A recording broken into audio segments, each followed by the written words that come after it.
Good morning, my dear students. So, we are studying the chapter Economic Importance of Bacteria and Fungi, right? This is class 9 and we are following on Science Biology, Selena publication, class 9 ICSC, right? So, we have already went through the structure of bacteria, nutrition, movement, its type, and the previous part, that is quickly going through a general study of bacteria. Okay, so today we will be now entering the chapter that is the useful role of bacteria in medicine. Okay, why is bacteria useful or how it is economically useful? See, useful role of bacteria in medicine. Bacteria are used in medicine for the production of antibiotics, serum and vaccines. So when it comes to vaccines, every one of you know that corona vaccine is going on and you need to take it, but you are not taking it because below 18 years it is not yet tested and it is not yet available. Don't worry. See, so the first point is what are antibiotics. And antibiotics is a chemical substances produced by a living organisms which can stop the growth of some disease producing bacteria and fungi. So whenever you feel cold or cough, you went to a doctor and doctor suggests you antibiotics, right? This is the antibiotic. Okay, this is the book that I am following. Okay, see, antibiotic. An antibiotic is a chemical substance produced by a living organisms which can stop the growth of some disease producing bacteria and fungi. Today we know a dozen of antibiotics widely used in the treatment of numerous infections such as streptomycin, chloromycin, chloromycetin, tetracycline and penicillin and so on.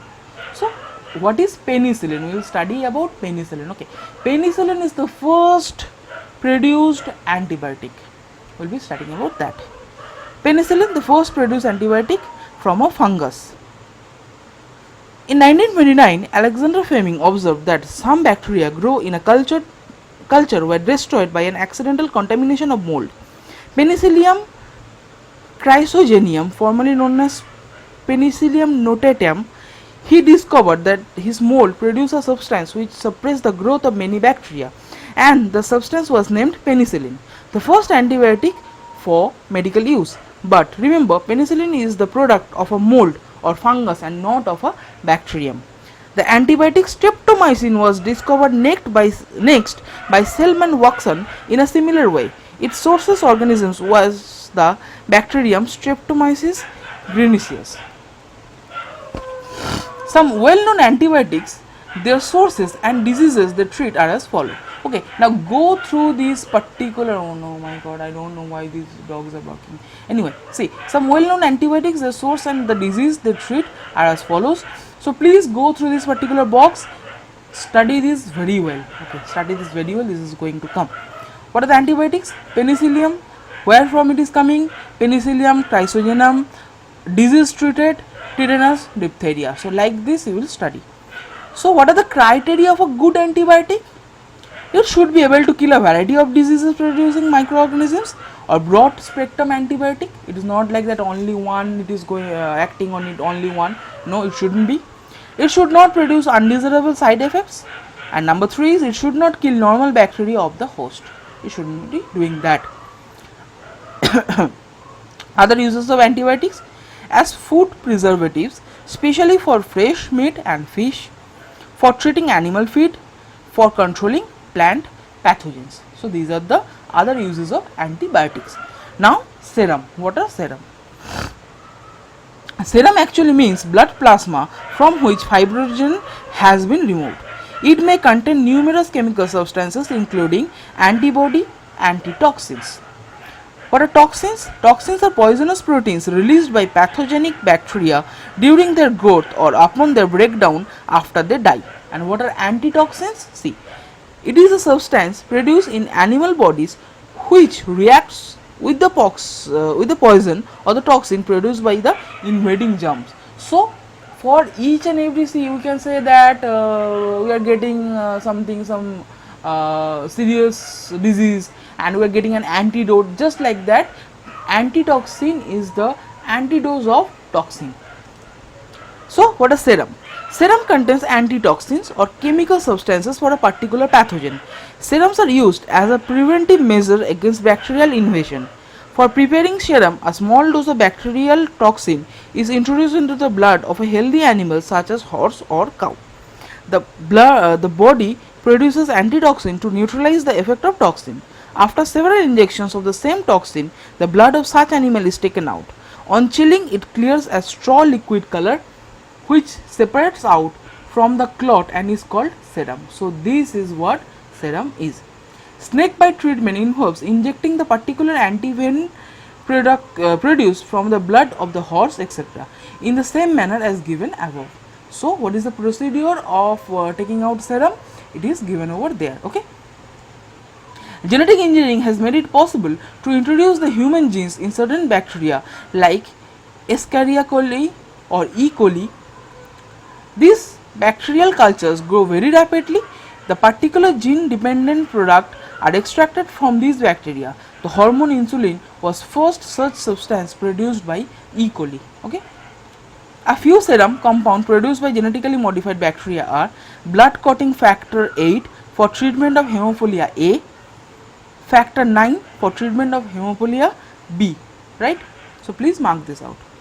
Now the next part is vaccine, or what are vaccines? We all know that COVID vaccine is going on. So what are vaccines? We need to know that as well. What is vaccine?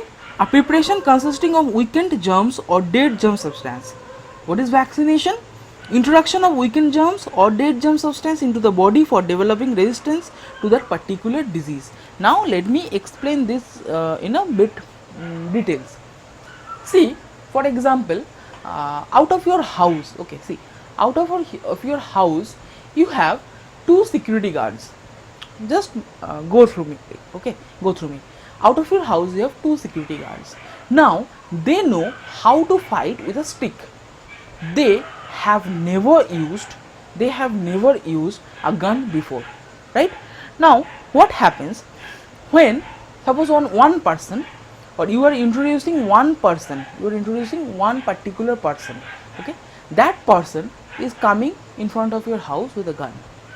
Now see, there are two security guards, so it may happen one of the security guard will get injured, or it may happen two of them get injured, or one may even die. But see, if there are 10 security guards in front of your house and one man with a gun came in front of your house to attack, okay, now some of them will definitely get either get died or get injured, and the rest out of 10, suppose at least 2 or 3 will be surviving, they will be surviving.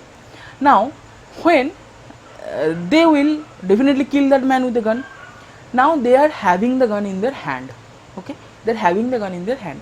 Now they know that this is a new substance and I don't know how to use it, okay, let's fire, okay, this is how it is, it fires.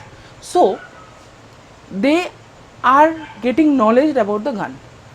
Next time, even if 10 people with a gun come in front of your house, your security guards know how to handle the gun or how the gun fires. Now they will be more careful, extra careful, and they will like defend your house from those 10 people carrying the gun. The same thing happens with the vaccine. What happens when you are what we are doing is we are introducing dead or weakened germs in our body. Our body immune system considered it as the security guards. Now at first when we are introducing them, they are fighting, they are like getting died, our immunity system is getting hampered, and because of this fighting we are getting fever or we are getting a rise in our temperature. Now after a certain period our body gets frightened over, our immunity system wins and it is okay. But next time onwards, when the particular germs try to enter our body, our immune system is already known or already knows how to fight with it. So you will not get affected with that particular foreign body anymore. Okay, this is vaccination. Vaccines are available for a variety of diseases such as cholera, typhoid, measles, chickenpox, etc. On injecting them into the body, the person gets disease in mild form, and his body gets stimulated to produce antitoxins. The antitoxin provides immunity against any future attack of the particular disease germ. Two common vaccines obtained by growing bacteria are killed bacteria TAB vaccine for typhoid and living weakened bacteria BCG vaccine for tuberculosis. Now the very last point that we are going to continue in today's class is toxoids. Toxoids are inactivated toxins of the particular bacteria which can still stimulate the production of respective antibodies, such as those for producing immunity against diphtheria and tetanus. Okay, so from bacteria role in agriculture we will be carrying on in from the next class or in the next YouTube tutorial video. Don't worry, go through it, go through the first part of the chapter, the general structure of bacteria, and this part the medical usage. So we'll be continuing in the next class. Okay, so stay safe, take care of your family, take care of yourself, have fun, enjoy, because I hope school is going to open very shortly, or like after puja or what. So whatever, enjoy your days, but don't forget to study because you are in class 9 and just one step away from your board's examination. So go through it. For any of the queries, please ask me in the class timing or in WhatsApp, or you can like comment here, whatever you want. See, just study hard or understand what I am trying to teach. Thank you. We'll be meeting in the next video lecture. Thank you.